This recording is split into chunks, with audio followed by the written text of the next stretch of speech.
If you're a regular viewer, you would know that I'm now in my usual place because I am not at home right now. Yeah, I traveled, so So basically this entire time and this entire video I have very, very low energy because I was extremely jet lagged. I didn't realize this in the time of filming, but yeah, realists are in advance. Okay, it's still a good video, I promise. Today we're gonna talk about books. The second quarter of the year. I'm gonna talk to you guys about the books that I've read, what I think of them, just like a quick summary and a quick review of each of them. Basically, I just did my favorite books of the first 3 months.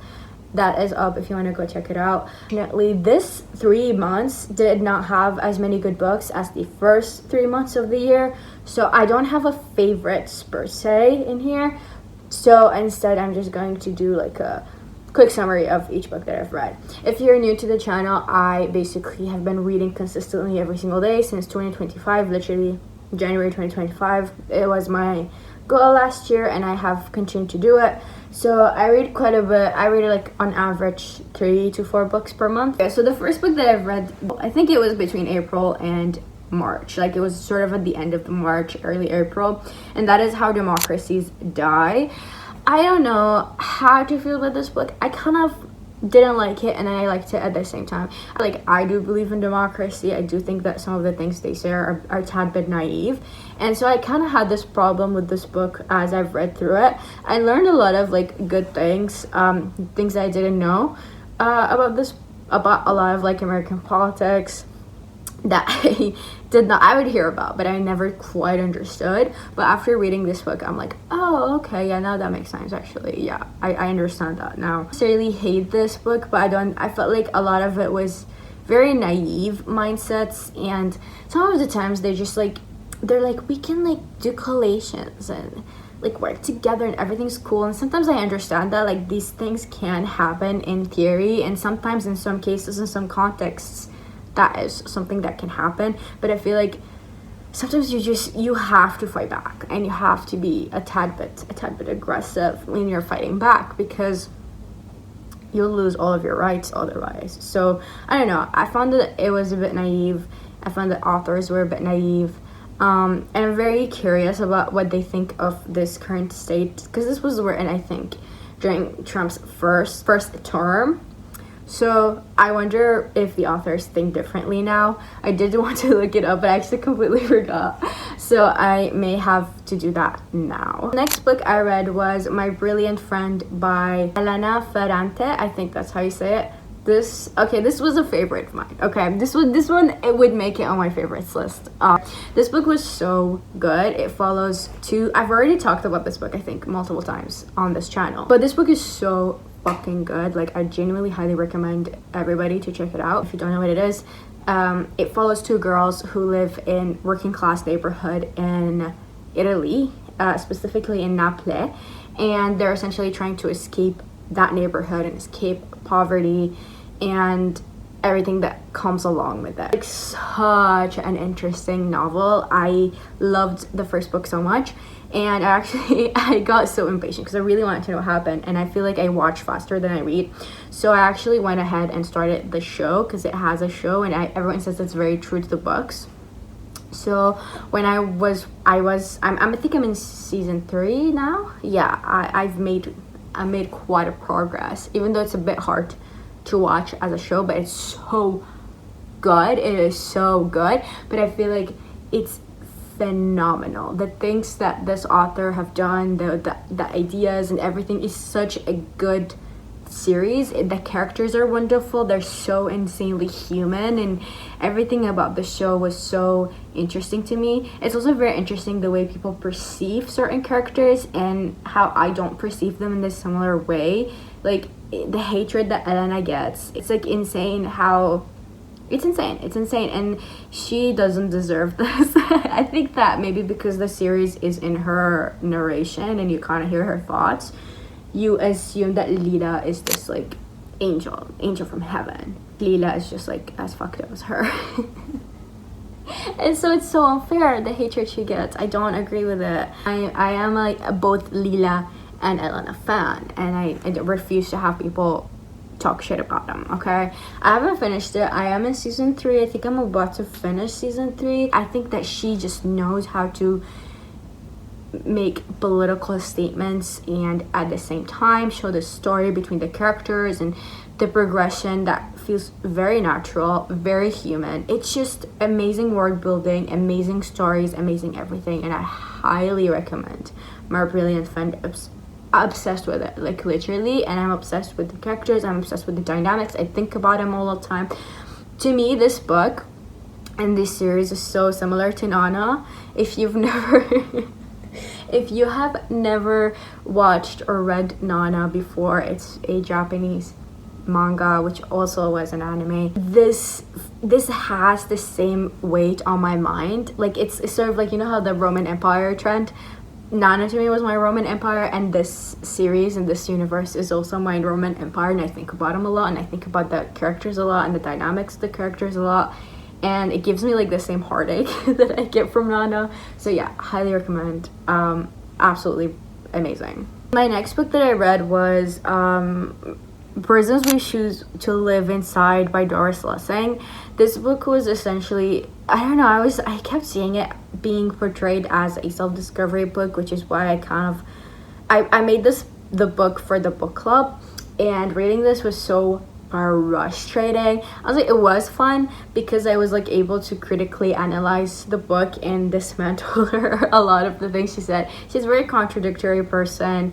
It's very snobbish, it's very pretentious, very like pro-intellectual, but in a very anti-intellectual way. I don't know how to explain it in any other way.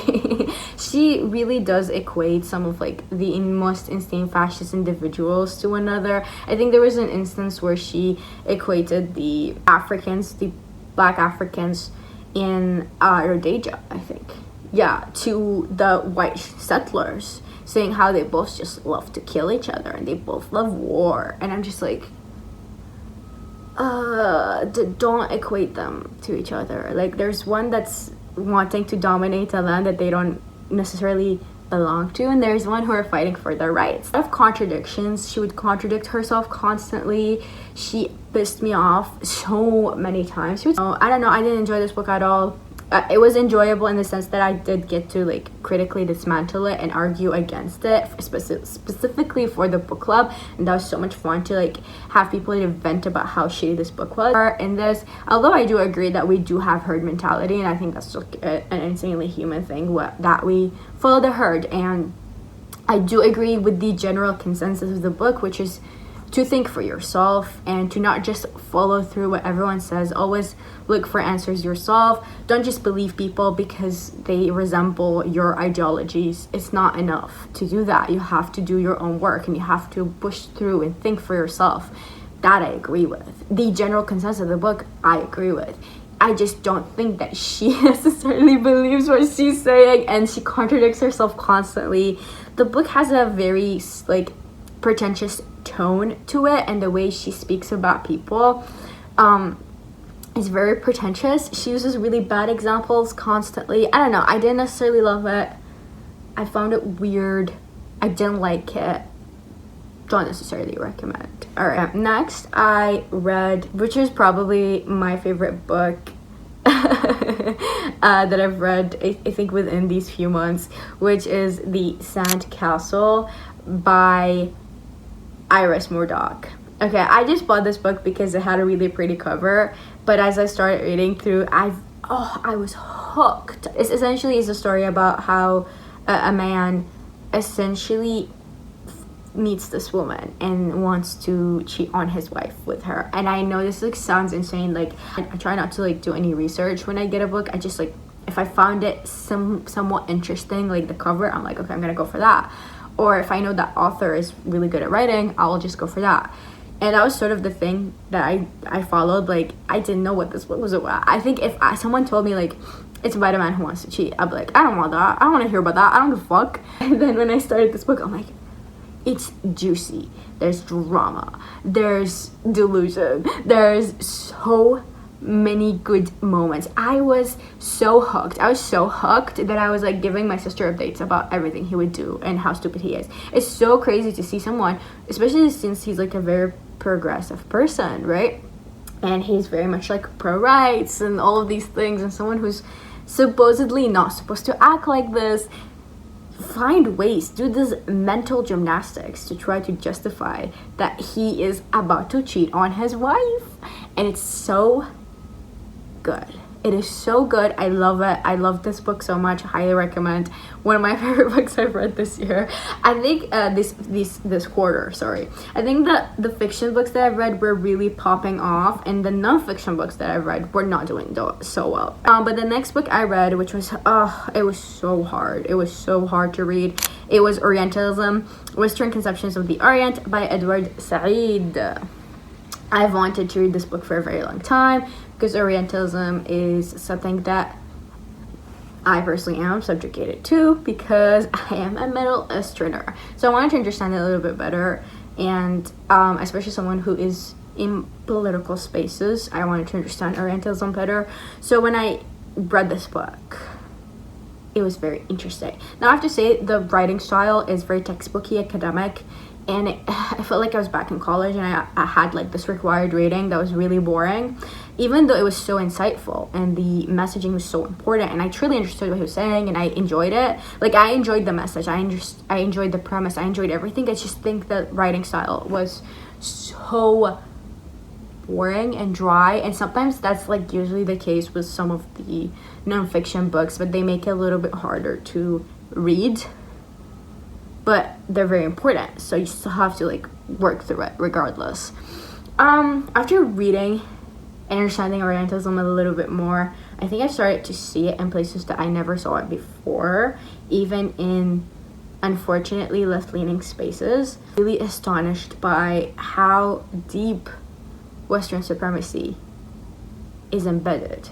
And I start to also see it in Middle Easterners who essentially do the same talking points and say the same things. So I realized that Orientalists are not just your Western, they're also Middle Eastern, unfortunately. It's very interesting. This book was essentially is I think the one that has the most impact on me, like the most non-fiction book that had the most impact on me is objectively Orientalism, because I started to recognize it, and highly recommend if you're interested in that. Next up I read On Giving Up by Adam Phillip. Read this whole thing, and I remember like enjoying it. I enjoyed the most thing I enjoyed about this book is the usage of literature and stories. Like, he used Franz Kafka quite a bit, and then he used that to explain what he's trying to say. This is a psychoanalysis. It's a psychoanalysis.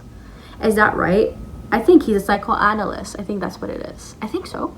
Which he used Freud quite a bit, because obviously he's the father of psychoanalysis. I think I'm saying it right. Am I saying it wrong? I feel like that's not the right word. I would put it over here if it's incorrect. I'm sorry, but I don't necessarily agree with Freud on a lot of things. You have to say, even though he gets some things wrong, there are some things that I actually agree with. But yeah, I don't remember much of this book. I have to say, even though I did not reading that long ago, even though I was engaging with it, and while I was reading, I was having like a lot of fun, and I think I was engaging with the book, I still don't remember much of it. Right now, if you like put a gun to my head and be like, what do you think of the book? I'd be like, oh, I don't know. Because nothing stuck. I think nothing stuck to me other than like, you know what stuck? Franz Kafka stories that he talked about, those stuck in my head. And I'm like, wow, Franz Kafka is brilliant. I love Franz Kafka, and I've never heard of these stories before, so I was really enjoying it. So yeah, I enjoyed that part. So I don't know, honestly, I think I may have to reread this book again in order for me to give a proper review on what I think of the book, because nothing stuck in my brain. But I felt like it was an important book, so I think I need to reread this book for sure. But I have to say, I love the cover, and I don't know if I can, and maybe I'll show it to you guys, but I do love this cover. Gotta say, amazing. I love this cover. Anyway, next book I read was All About Love by Bell Hooks. I don't know if you know this. I think if you watch the channel or you watch my previous book videos, you guys know that I love Bell Hooks a lot, and I agree with a lot of things Bell Hooks says. Reading this book, I think this is what happens when you read reviews. in my opinion. I'm into this thinking I'm about to have my whole entire life change, because that's how some of you guys say like about this book, and you're like, oh, this is gonna change your life. And I remember reading this book and going, this is insightful. It's challenged me. It does specifically like on what it means to be loved and how love isn't just feelings and stuff, and specifically like the parts about childhood and parents that challenged me quite a bit. But generally speaking, I kind of like fully agreed with everything she said. I'm like, yeah, these are my ideals. These are my ideologies. Like, I've already know those things. I already think those things, and I did enjoy it, but I didn't think that it was necessarily a huge major ultra life-changing, right? I just thought it was a good book.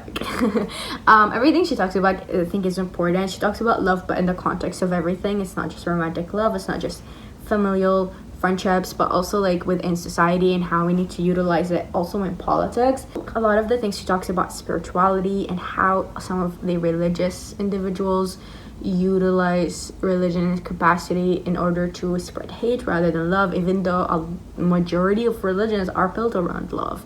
And so I thought that was so interesting. There's a lot of things in here. There's so many chapters. Like, I can sit here. This was a book club book, and I could sit here, and when I was prepping for it, I was just like, there are thousands of things we can talk about, because there's so many important ideas in this book that we can have discussions about, and it's such an all-encompassing book. Yeah, but it's such a good book. I highly recommend it if you've never read it before. I think if you've never read Bell Hook's work before, I highly recommend Bell Hook's work. Next book I read was Joan and Didion, Slouching Towards Bethlehem. Bethlehem. How do you guys say it? Bethlehem. This book, it's basically a collection of her essays. There's different parts. The first ones where she kind of covered like stories of things that were happening. Love those so much. Her writing sounds phenomenal. The way she writes like articles and makes them enjoyable and not boring is so good, and I love that for her, and I love how she writes. So seriously, she's an amazing writer. Love those. The personal essays were my favorite. The essays towards the end were the ones that I was essentially not having as much fun with, but they were still really good. But I'm like, okay, like I just wasn't clicking with I think the topics that she was talking about at that time. But generally speaking, I do think she's an amazing writer, and I did enjoy a lot of her work, and I definitely would check out other books of hers because they're very good. She's such an amazing writer. I really would want to read more of her personal essays, because I really did like her personal essays over the rest. Like, I thought those were the most engaging ones. Next book I read is Laziness Does Not Exist by Devon Price. I love this book. This book is another book that I fully agree with. I came into it with a lot of agreement.